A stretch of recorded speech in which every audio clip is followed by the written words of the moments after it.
안녕하십니까. 갈비 배달 전문점 스트리테이블 대표 김병우입니다. 박수 안 치셔도 되는데. 저는 저희 브랜드에 대해서 여러분들한테 세세하게 설명드리진 않을 거예요. 보시는 것처럼 저희가 최초로 만든 갈비 배달 도시락이라는 게 뭐가 지금 중요하겠어요. 그쵸? 창업을 하실 때 모든 프랜차이즈, 어느 프랜차이즈도 마찬가지지만 쉽게 우리 프랜차이즈를 하면 남는다, 잘 된다, 다들 그렇게 얘기하잖아요. 그리고 프랜차이즈를 하시는 분들은 이미 그 정도 노하우를 가지고 이렇게 브랜드를 만드신 거잖아요. 제가 이걸 가지고 여러분들한테 요즘 프랜차이즈가 굉장히 힘들고 하면 할수록 장사들도 잘 안 되고 있는 실정에서 우리 거를 하면 충분히 잘 될 수 있다 라는 얘기를 하기 위해서 이런 자료들을 다 만들었어요. 하지만 여기 계시는 분들의 연령대나 이런 것들을 고려했을 때 굳이 이런 것들보다는 제가 여러분들한테 말씀드리고 싶은 건 따로 있어서 좀 따로 준비를 해놨어요. 참여성은 좀 이 부분을 말씀드리고 싶어요. 제가 지금부터 이제 13년 전 2005년도에 제가 나이가 30살이었어요. 그때 제가 처음으로 결혼을 했고 여기 보시는 것처럼 저축은행의 말단사원으로 일을 하고 있었어요. 그런데 그때 월급이 제가 이제 채권 수집 쪽 일을 해서 그쪽에서 수익이 조금 나오면 300만 원을 받을 때도 있었어요. 낮은 급여는 아니었어요. 그런데 직장 생활을 하면 할수록 느꼈었던 게 재미가 없었어요. 왜 재미가 없었을까? 왜? 바로 이 부분 때문에 재미가 없었어요. 내가 열심히 일을 하고 아침부터 밤늦게까지 일을 해서 나한테 분명한 수당이 오는 것까지는 좋아요. 하지만 내가 진급을 할 수 있는 한계점은 이미 정해져 있었어요. 그 직장 안에서. 그래서 이 일을 내가 계속 영위할 수 없겠다라는 생각을 굉장히 많이 해요. 여기 보시는 것처럼 2005년도에 결혼을 해서 급여가 220만 원에서 300만 원을 받던 사람이 2006년도에 결혼을 하고 아들내미도 하나 생겼는데 150만 원을 받고 식당에 취직을 해요. 주변에서 뭐라고 했을까요? 네? 뭐라고 했을까요? 네, 미쳤다고 했겠죠. 저거 뭐하는, 이렇게 거창하게 말씀드리지 않았어요. 내가 미래를 스스로 결정하기 위해서 저는 앞으로 창업을 할 거기 때문에 식당 일을 배우겠습니다. 이따운 소리를 하지 않고요. 뭐라고 말씀드렸냐면 남들은 창업을 하기 위해서 돈을 내고 창업을 하기 위해서 노하우를 전수받지만 나는 오히려 반대로 돈 150만 원을 받으면서 노하우를 충분히 내가 쌓을 수만 있다면 향후에 나는 창업이라는 큰 꿈을 이룰 수 있을 것이다 라고 말씀먹었어요. 갈비집에서 한 3년 정도 일을 해보니까 갈비집에서 가지고 있었던 가장 큰 단점은 뭐냐면 주방 안에서 주방장이 갈비를 만드는 일이에요. 그 기술을 모르면 창업을 한 창업주조차도 주방장한테 끌려다닐 수밖에 없는 구조였어요. 그래서 그렇다면 내가 갈비를 아예 만들어서 공급을 하면 어떨까? 그렇다면 주방장이 없어도 내 갈비만 받아가줬으면 충분히 할 수 있지 않겠냐? 라는 판단을 해서 갈비 공장을 조그맣게 차리기로 결정을 해요. 그런데 거기에다 냉동고, 밑에 보시는 자본금 2,500만 원으로 냉동고를 져야 하고 기계를 사야 되고 물절기를 사야 되고 육절기를 사야 되고 고기를 사야 되고 양념류들을 사다 놔야 돼요. 저 2,500만 원이 창업이 가능한 돈이었을까요? 아니었을까요? 굉장히 힘들었는데 하려고 마음을 먹고 보니까 제가 다 준비를 하고도 700만 원 정도의 여유 자금이 했지만 현실은 이랬어요. 야, 우리 애새끼 먹고 살아야 되는데 최소한 얘네들이 먹고 살려면 100만 원은 필요하다는데 내가 한 달에 100만 원을 창업을 해서 수익을 낼 수 있을까? 이 100만 원 수익을 못 내면 나는 더 많은 주변 사람들한테 그럴 줄 알았어. 너 직장이나 잘 다니지 엄한 짓 해서 여러 사람 힘들게 한다는 얘기를 들었겠죠. 그래서 우선은 100만 원을 내가 충분히 벌 수 있다. 이 100만 원을 벌기 위해서 전화로다가 영업을 해서 거래처마다 전화를 하고 전단지를 뿌리고 보시는 것처럼 제 차이거나 제 지인 차이는 저렇게 다 내 메이커를 붙여달라고 읍소를 하면서 다녔어요. 이렇게 계속 하다 보니까 불과 한 1년도 채 되지 않아서 이렇게 저희 가맹점이 생겼어요. 근데 그 가맹점에서 한 달에 났던 물류 수익이 자그마치 제가 생각했었던 100만 원보다 몇 배가 높아요? 네.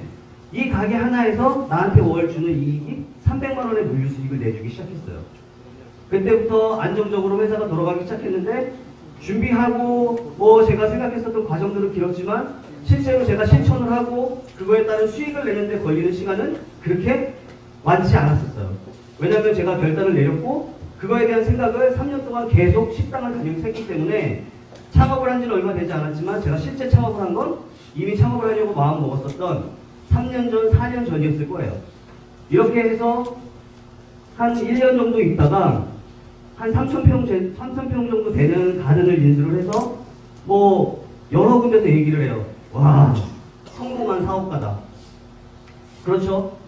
불과 한 3, 4년 만에 기본적으로 공장은 30평, 20평 채 되지 않는 공장이 100평으로 넘어갔고 그리고 이렇게 지금 직영 정도 보시면 거의 3,000평 되는 가든에서 이렇게 직영적으로 운영을 해요.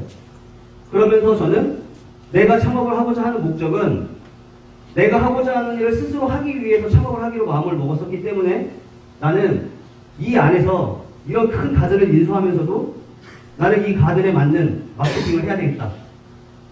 어떤 마케팅을 했을까요? 3,400평에 맞는 마케팅. 뭐가 있을까요? 어떤 홍보를 하면 좋을까요? 3,400평짜리 가든에서 할 수 있는 홍보. 그 정도의 품격. 자, 이거 어때요? 우리 갈비를 드시러 오시는 분한테는 저희가 리무진을 보내드려요. 이 차를 가지고 운영을 했을 때 리무진을 가지고 그 집 앞을 가요. 그리고 그 집에서 손님들을 태우고 우리 식당으로 와요. 그리고 식당에서 손님들이 식사를 하시면 다시 모셔다 드려요. 이걸 할 수 있는 시간이 점심에 한 팀밖에 못 받아요. 왔다 갔다 하는데 1시간이 넘게 걸리니까. 그리고 저녁에 2팀이에요. 그러면 3팀밖에 받을 수가 없는 거예요. 그런데 얘가 월 리스료가 400만 원이었어요. 보험료가 1년에 500만 원이에요. 근데 11,000원짜리 갈비를 팔면서 저짓거리를 하는 거죠. 그러면서 전 뭐라고 했겠어요? 창업은 결국 내가 원하는 일을 하는 거기 때문에 이 마케팅으로 난 더 많은 사람들한테 우리 브랜드를 알릴 수 있다. 하지만 이게 효율적인 마케팅이었을까요? 결국 효율적이진 않았겠죠. 하지만 해봤기 때문에 이게 효율적이지 않다는 걸 저는 뼈저리게 느낄 수도 있었고 또 이게 분명히 효과도 굉장히 좋았어요. 어떤 효과가 있었냐면 이거 하나 때문에 방송이라는 방송에는 다 나왔어요. 왜냐하면 이렇게 하는 데가 갈비집이 없으니까. 저거 바보짓인데 저 짓을 하고 있는 사람이 있으니까 이거를 취재하러 방송국에서 굉장히 많이 왔어요. 그래서 저희 가맹점들도 많이 늘어나게 됐고 저는 이제 이렇게 2013년도에는 조그만 매장인데 월세 110만 원짜리 매장에서 평균 매출이 한 4,500만 원 정도 나올 정도의 어떤 경쟁력과 우리 자체의 노하우를 쌓기 시작했어요. 이제 결론으로 돌아가서 저는 현재 상호 이름 좋죠? 짧게 부르면 시발총이지만 길게 부르면 시장을 밝히는 청년. 여기 계신 분들 청년이잖아요. 전통시장을 활성화시키고 청년 실업을 해결할 수 있는 유일한 길, 시발총이에요. 근데 이 시장을 밝히는 청년을 만들고 또 저희의 본질인 횡기갈비를 운영을 하고 그러면서 현재는 저희가 보시는 것처럼 갈비 배달 도시락이라는 것을 만들었어요. 그리고 지금 현재는 갈비 배달 도시락이라는 것들을 가장 많은 사람들이 찾고 있고 저희 본사에서도 이 갈비 배달 도시락이 다른 창업 아이템보다 경쟁력이 있다고 판단을 해서 이 창업 아이템을 가지고 지금 창업 상담을 하고 있어요. 그런데 이런 것들을 쭉 지금까지 해오다 보니까 누군가 나한테 야, 너 30살이 다시 됐어. 창업을 할래? 아니면 회사를 계속 다닐래? 다시 그런 질문을 한다면 저는 그렇게 대답할 거예요. 5년이라도 먼저 창업을 해봤으면 어땠을까? 30살이 아니고 25살일 때 내가 창업을 했으면 어땠을까? 그거를 준비했으면 어땠을까? 라는 생각을 해요. 왜냐하면 좋은 직장들도 굉장히 많고 내가 비용을 들이지 않고 월급을 받는 일도 굉장히 중요하지만 내가 하고 싶은 일, 내가 원하는 일을 하기 위해서 스스로 창업을 할 수 있는 어떤 기회를 만들 수 있다면 저는 저런 질문이 돌아왔을 때 한 살이라도 빨리 창업을 해서 시행착오들을 겪고 그런 시행착오를 토대로 지금의 자리 자리에 올라설 수 있는 그런 모습을 갖겠다라고 저는 분명히 판단을 했을 거예요. 이제 마지막으로 여기 계시는 분들한테 아까 사회강 대표님께서 굉장히 좋은 말씀을 하셨는데요. 여러분들이 창업을 해서 돈을 벌어들일 수는 없겠죠. 내가 3천만 원을 벌어줄게, 얼마를 벌어줄게. 그건 어느 가맹 본부가 와도 할 수 있는 일이 아니에요. 그거를 할 수 있는 건 오직 여기 계시는 분들 뿐이에요. 그렇다면 저는 저희가 국내에서 처음으로 관리배달 도시락을 만들어서 저 스트릿 테이블을 소비자들한테 제공을 하고 있지만 제가 할 수 있는 일은 여기 써 있는 것처럼 똑같아요.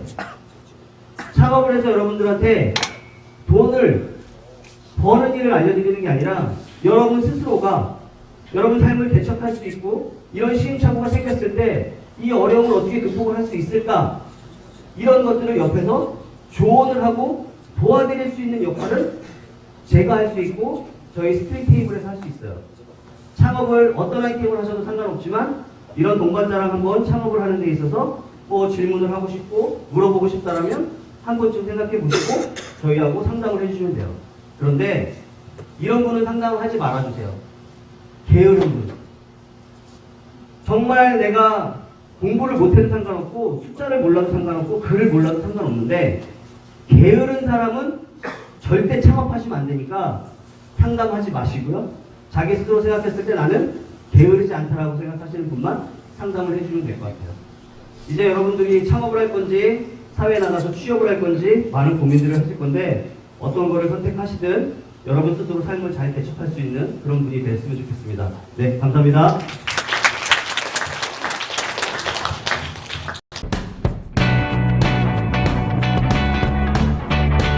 스티브 잡스의 맛있는 동영상.